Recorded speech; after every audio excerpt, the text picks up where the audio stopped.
Hey guys, I just started an Amazon affiliate link, so if you want to help me be able to make better content, please purchase something by clicking the link in the description and purchasing anything. It won't cost you anything extra and will really help build this community.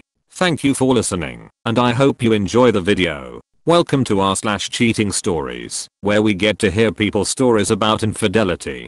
Caught my GF getting double teamed by two guys. I try to kill myself. If you don't like long posts, just skip this one. No need to make a snarky comment. A few months ago I made a post in another thread sharing a story about how I got cheated on by my college GF and the terrible obsession I acquired thereafter to get revenge on her. This is relevant to this story here. However, in this story I'm about to share is a story that took place years after Lisa, my cheating college ex-GF. I got in another relationship and got cheated on again, but this time I didn't get revenge, but rather I just walked away. My revenge story in the other thread is a story of what not to do after getting cheated on, and this will be one of how I learned from my past and tried to do the right thing this time, even though it was incredibly difficult. Now for the story. After I had a horrible incident of infidelity with my GF in college, Lisa, like I said, I went on a long tedious mission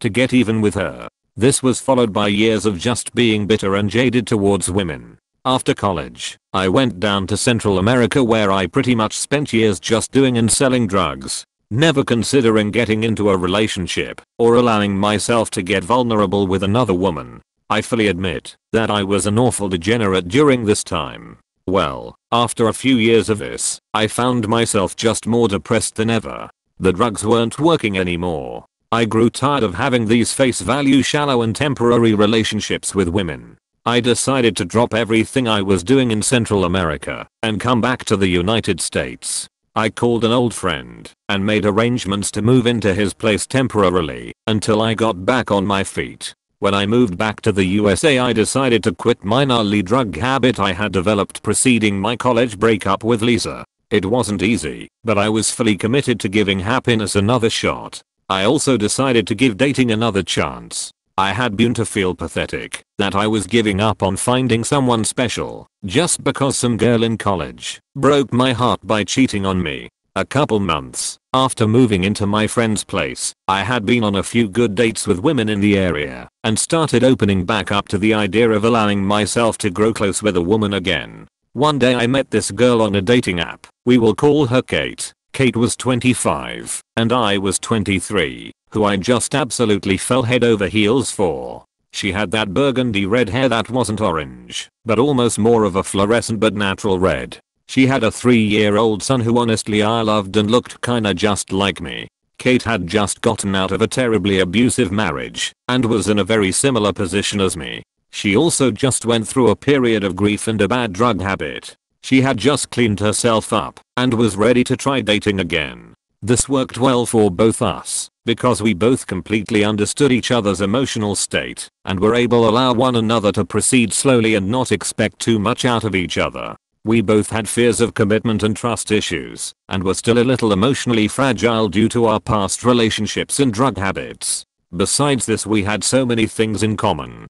Kate even said she felt like she was dating the male version of herself, and she liked it because we allowed each other to be completely authentic. As the months rolled on, we grew closer and closer. Me and her son got along, and he even called me dad. He was too young to remember his biological father, and I was the only other father role he's ever had in his life. The day I taught him how to pee standing up on a tree sealed the deal for me, and he was my son from that point on. I got a job at a finance firm, and Kate worked at a nightclub. Things were going well, and we moved into an apartment together, bought a car together, and were in the process of trying to buy a house. We were going to get married and have a kid of our own. We only smoked weed occasionally and felt like we had fully recovered from our past drug addictions and emotional wreckage. We both crawled out of the depths of real darkness and found some peace and happiness together.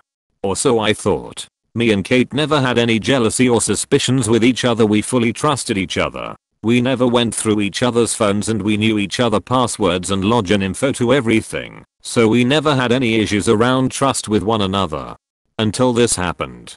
Typically, I would get up early in the morning before I got ready for work. to walk Kate into the apartment from the parking lot because she wouldn't get home until after 3 or 4 a.m. in the morning from work, and it was a bit of a sketchy walk. The club typically was only open until 2 a.m. most days, but recently started staying open until 4 most nights of the week. Or so Kate told me. One morning Kate said she was leaving work a little later because she had to drop a friend off at her house. She told me this only like 5 minutes before she would ordinarily arrive home. It usually took her about 35 minutes to get home from work, so I found it a bit odd that she told me so last second, and I knew where her friend lived, so it may have only taken an extra 5 minutes to drop her off on the way to our place.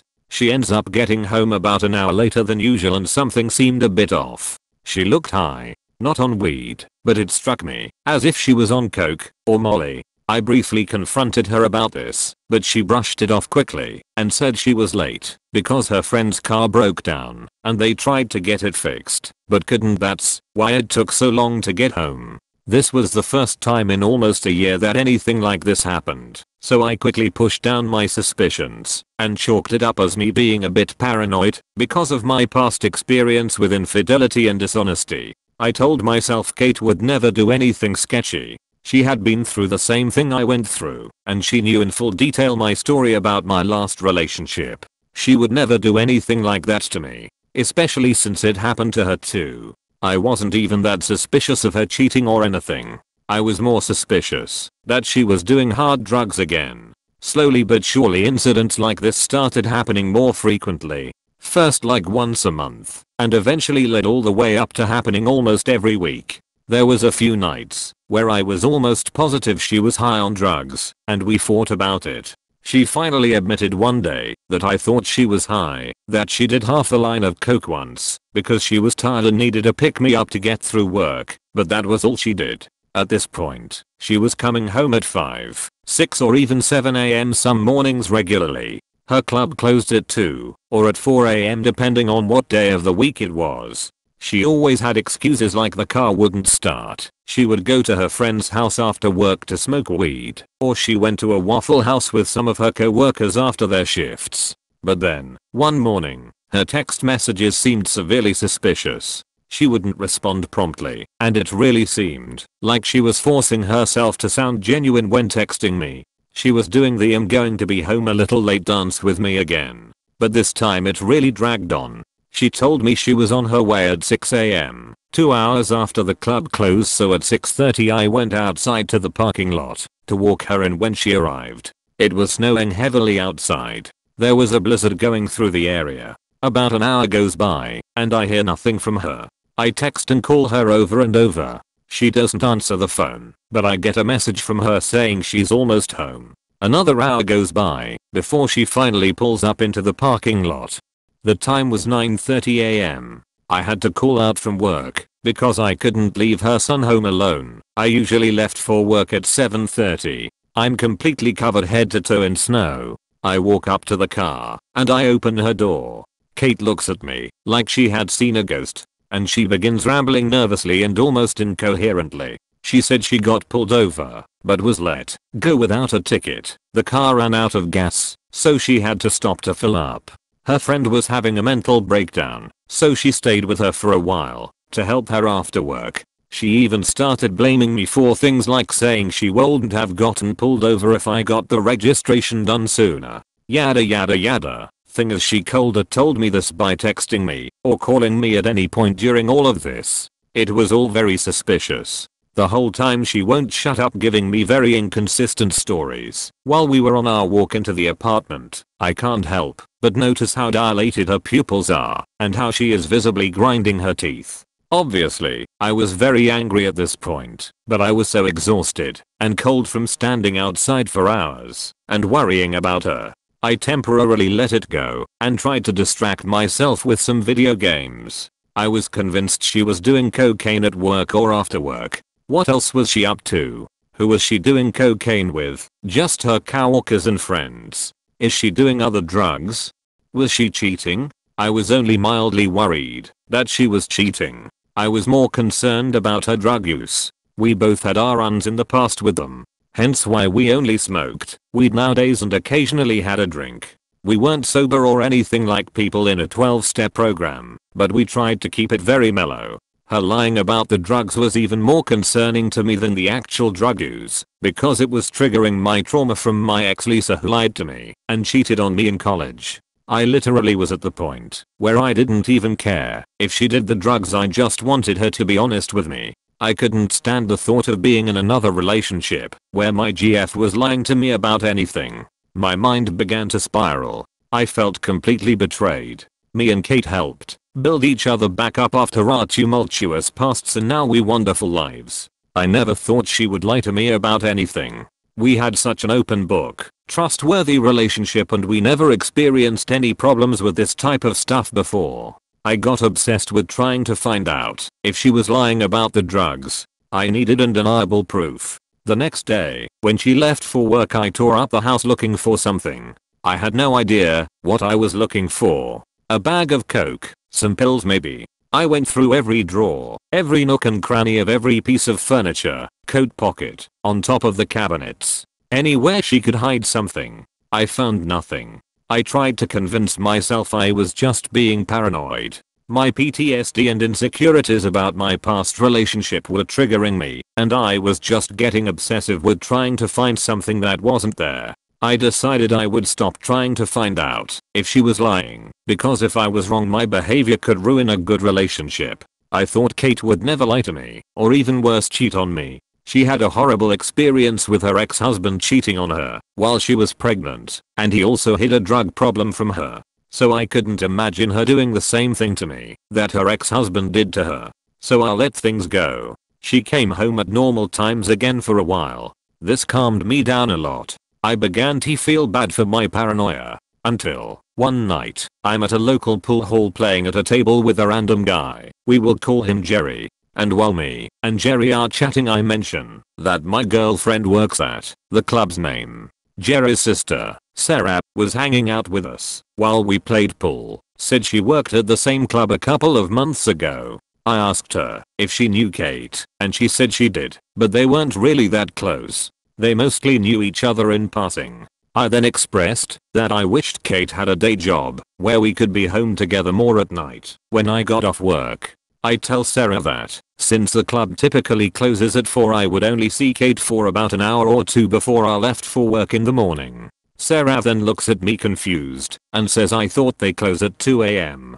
When I worked there, we only closed at 4 on Friday and Saturday nights. I tell Sarah they changed the hours after you left. Sarah then tells me that her roommate still works there, and she never mentioned the closing times had changed because she still comes home just after 2 during the week. It got awkward fast, but I shrugged it off and finished the game of pool. After the game, I went home, and I couldn't get what Sarah told me out of my head.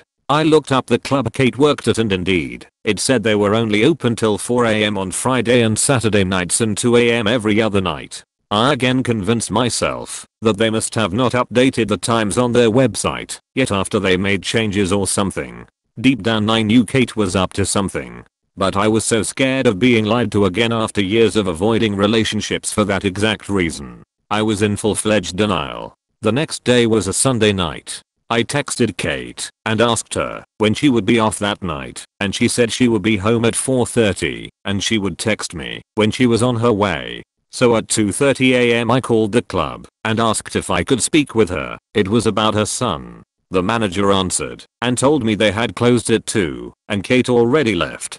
I felt like I was going to throw up. I decided I was going to confront Kate. I don't know when she came home that night because I ended up drinking until I passed out and didn't go out to the parking lot to walk her in. When I woke up, she was asleep next to me. I got up and went into the living room where I saw her purse sitting on the coffee table. I picked it up and started to go through it. At first I didn't find anything, no drugs or anything shady else that would throw me off. Then I noticed tucked away in one of the small zippers I found an empty dime bag and rolled up dollar bill. Is this what I have been looking for all this time? I just put it down on the coffee table and went to work. I was hoping she would see it and know that I found it. When I came home, she was getting ready for work. She was in front of the bathroom mirror doing her makeup, specifically her eyeliner. I lean up against the door and look at her through the mirror. She looks up and says, "Hey babe, what's up? How was work?" I guess she didn't see that I found the rolled up dollar bill. I reply with, "Hey, we need to talk about something." I proceed to tell her that I called the club and they told me they close at 2 on Sundays. She immediately ignores the entire topic of her lying about what time the club closes and proceeds to scream at me for being controlling and obsessive and not trusting her and having no right to call the club in the first place. It didn't faze me. I had made sure that I wasn't just being paranoid. What she was doing was grade A gaslighting, which I was well experienced with because of my previous relationship. The fight continues to escalate. I accuse her of doing cocaine behind my back and lying to me about her drug habit. I call her a coke whore, and that's when she turns around and swings at me with her eyeliner. I turn in reflex and she lodges the eyeliner pencil about 1.5 inches into my shoulder. She then proceeds to punch about half a dozen times in the face. I don't react or hit her back. I was mostly just in shock. Once she finished beating me and screaming, we both just stand there staring at each other. I pull the pencil out of my arm and drop it on the floor. I walk out of the bathroom and into the kitchen where I get some duct tape and patch up the hole in my arm. I have a tattoo right where she stabbed me, and I still have a nice healthy scar there to this day. I leave the apartment and I start my walk to the liquor store. Kate is blowing up my phone. She is doing the whole thing where she is apologizing, and when she doesn't get a response she beginning throwing insults and then repeats that cycle over and over. I buy a bottle of Fireball whiskey and proceed to walk and drink and walk and drink. I eventually black out and wake up to none other than the Jeffrey who I played pool with the other day and some other guy I didn't know trying to pick me up out of the snow. They put me in their car. Apparently they were on their way to work and saw me fall and not move on the side of the street and pulled over to make sure I was okay today. I wonder where those guys worked because it must have been super early in the morning. I was walking for hours at that point and probably blacked out long before I fell. I had finished the whole bottle of whiskey very quickly. When I was in the car with them, they asked me what was going on and why I was walking around at that time of night that far from the town. I could barely talk. It felt like my lips were frozen. I was able to tell them where I lived and they dropped me off at home. When I go inside, Kate is shocked and tries to get me to lay down and get me warm. I blacked out again shortly after and wake up in a pool of vomit in my bed. I get up and take a shower and go out into the living room where Kate is sitting on the couch crying. We begin to talk. She apologizes for stabbing me with the eyeliner pencil and she admits that she had started doing coke again and was going to her co-worker's place. A few of them lived together in an apartment. They were all females and she would do coke with them before coming home. She first started doing it to help her get through work and it just kept escalating. I ask her if it was just coke or if it was other stuff too because there were some nights where she seemed like she was more than just coke. She admits every once and a while she took a Xanax to take the edge off the coke before she came home, but she did this rarely. We ended the conversation civilly and she promised to stop doing drugs and lying to me about where she was and that she would never hide anything from me again. But now that I knew she was capable of lying and keeping things from me, I was a bit more on my toes with things than usual. Weeks go by and things are kinda back to normal for a while. The only odd thing was Kate was working more often than usual. She would cover for people more or pick up extra shifts randomly more often.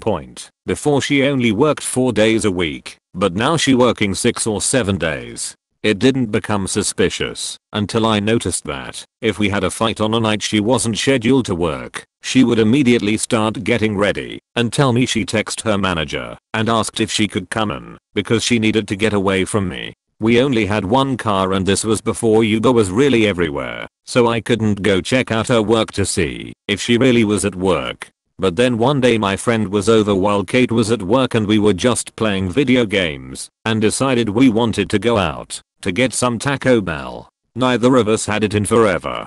We had the munches and wanted to find one, so I pulled out my phone to look on Google Maps where the nearest Taco Bell was. That's when I noticed something I had never seen before. Me and Kate shared a Google account on our Androids at the time, so it showed both of our search histories for locations we typed into Google Maps. and on that very day she searched some random location in a nearby neighborhood. When she left for work, my head began to spiral again, and I told my friend I no longer felt up to it and just wanted to go to bed, so he left a bit confused. I double checked everything on my phone and even went on my computer and did some searches to see if there was any way I was misinterpreting it, and I was not. When Kate came home I asked her if she really went to work that night. She got real defensive and started accusing me of being paranoid. I then proceed to show her the Google Maps and how someone searched this location right when she supposedly left for work, and it was not me.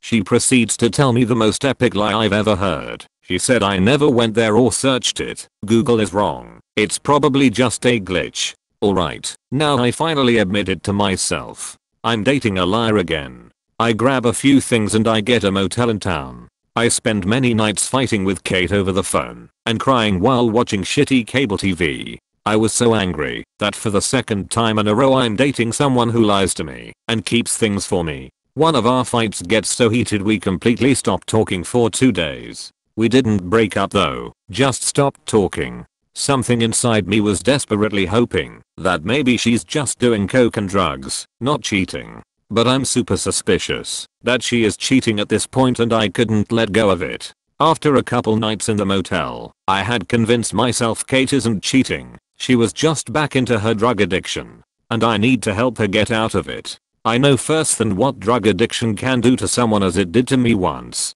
I decide to reconcile with her. It was later at night and I knew she would be back home in a few hours and I would meet her in the parking lot with some flowers or something. I borrowed a friend's car, went to the shop, and bought some flowers and headed home. I park in the parking lot and begin to wait for Kate to get home. At around 2:45 am I see our car drive up to the parking lot, but I see someone in the passenger seat. It was Kate. She wasn't driving.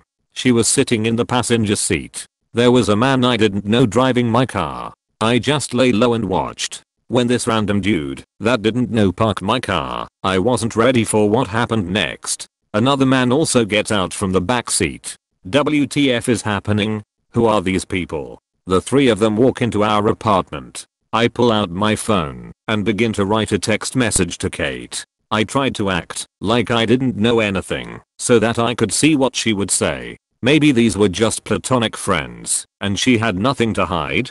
I text her and ask her if she was home yet from work and if I could come over and we could talk things out. I told her I wanted to apologize for yelling and saying some hurtful things during our fights. I don't get any messages back for about 15 minutes and then I get a text from her saying, I just got home, but I want some alone time. I do love you with all my heart, let's talk tomorrow. My heart was beating out my chest as I read the text. I banged my head on the steering wheel in rage while simultaneously crying.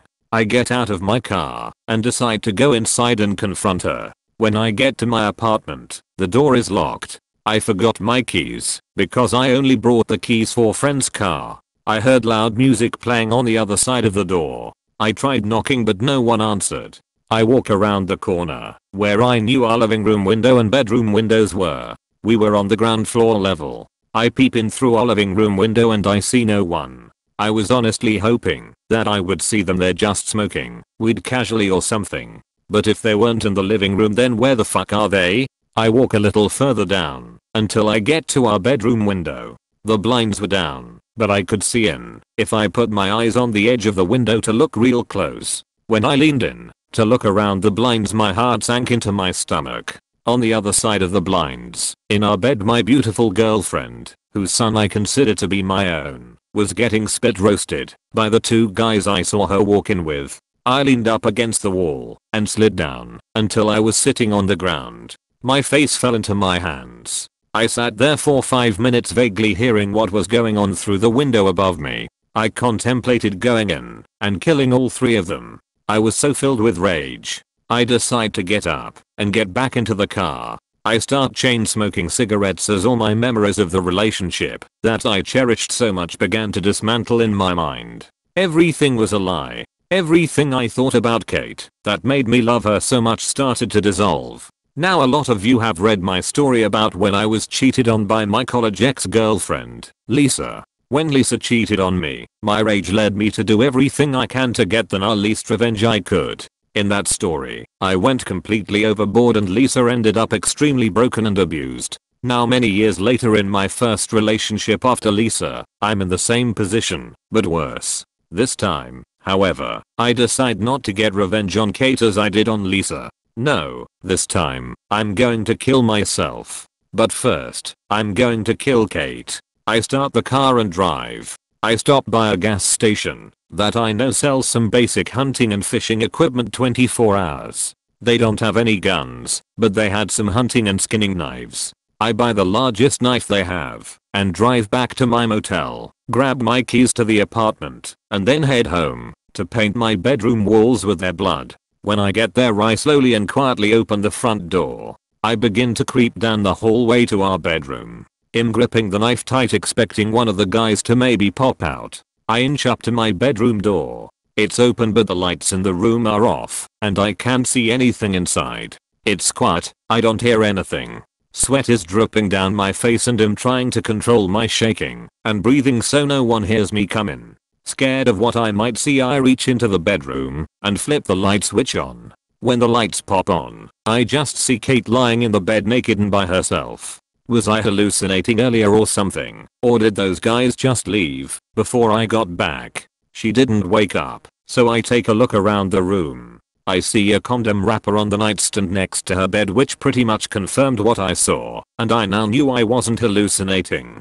Me and Kate never used condoms. When I take my first step into the bedroom, I hear the door to her son's room across the hall open. I turn around quickly, ready to stab one of the two guys I saw earlier. But of course it's just Kate's son. My son. My first thoughts were, what is Kate's son doing here? Why didn't Kate take him to daycare or to her mom's house before she had two random dudes come over to fuck her? Was the little kid there the entire time while she was at work or while she was getting double teamed across the hall? What the hell is wrong with her? He looks up at me from his bedroom door. Daddy, you're back. And he rushes in to hug my leg. I put my hand on his head, look at the knife in my other hand. I put the knife in my back pocket, and I get on my knee and I tell my stepson I'm going away for a while. Just wanted to say bye to you and mom before I left. He then proceeds to give me the saddest face I have ever seen. I pick him up and take him back to bed, tuck him in, and tell him goodbye. I knew it would be the last time I see him, but I didn't want him to know he was about to never see me again. Now, after that, I can't kill his mother. He can't grow up without his mother. He doesn't deserve that, even if I think she deserves to die. However, I still wanted to die. I walk out of the apartment and start walking down the street, just sobbing my eyes out. I sit down at a bus stop bench and I pull out the knife and I begin cutting at my wrists. I was ready to die. For like 10 minutes I cut at them, trying to get the blood to flow harder. Then a police car pulls up and two cops get out, and one of them says, "Hey man, what are you doing?" I calmly tell him I'm done. He radios in more cops, and before I know it there is like 15 or 20 of them surrounding me. They spend about 20 minutes trying to get me to put the knife down. I'm bleeding all over. The cop walks closer to me and asks me to hand him the knife. I stare at the knife for a few seconds, but he hadn't talked me off the ledge. Nothing at this point could. I also knew I couldn't get out of this situation without being thrown into a psych ward. I raise the knife over my head and lunge at the officer, and before I could even take 2 steps I'm on the ground getting tasered and they're piling on top of me, putting handcuffs on me. I had made one major miscalculation. I thought if I made a move towards the officer they would for sure shoot me dead. But I forgot I was white, so unfortunately I was only tasered. The next thing I know I'm riding in the back of the cruiser and they take me to the hospital, where they sedate me and patch me up. They gave me some sedatives that completely knocked me out. The next thing I know I wake up and I'm in what I later find out is a psych ward for the criminally insane. It's like jail or prison, but worse. You don't know what day or time it is, and you get no communication with the outside world, or at least we didn't at this one.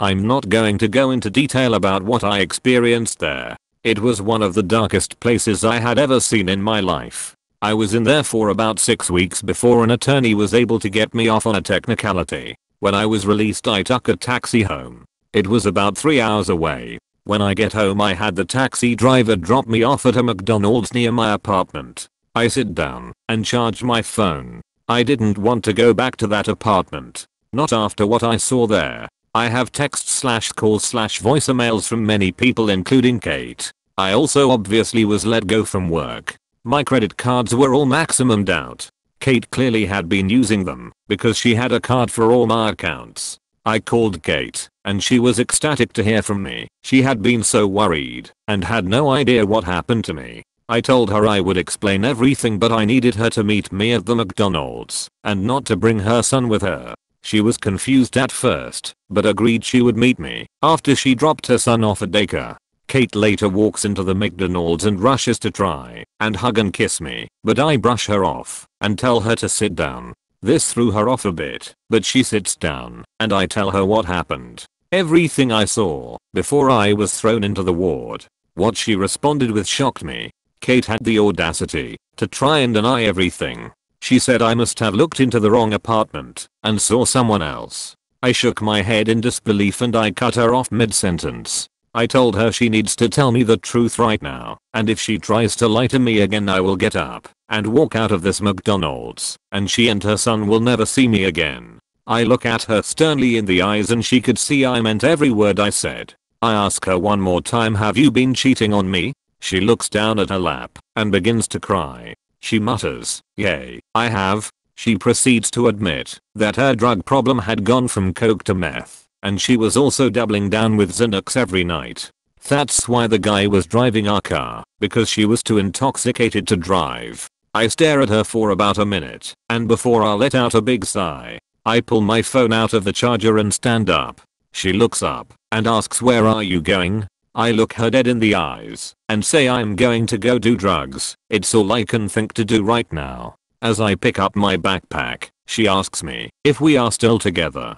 I tell her no, I didn't mean I was going to stay. If you told me the truth, I was going to leave either way. I just wanted to hear you admit it before I left. The events after. For the next few months, I pretty much lived on the road, basically homeless. I would hop from town to town, mostly selling drugs at strip clubs and crashing where I could. Sometimes I slept in motels, sometimes I slept outside. I was doing a lot of my own product. I lost almost 65 pounds in these few months because sometimes I would go days without eating or sleeping. One day I wake up in a hospital. I had been having seizures and my internal organs had begun failing. I was severely malnourished. I'm 6'5" and I was weighing in at 155 pounds soaking wet after a big meal. Multiple doctors and therapists came in to see me every day trying to figure out what was going on with me. I spent about a month in the hospital recovering before I was discharged.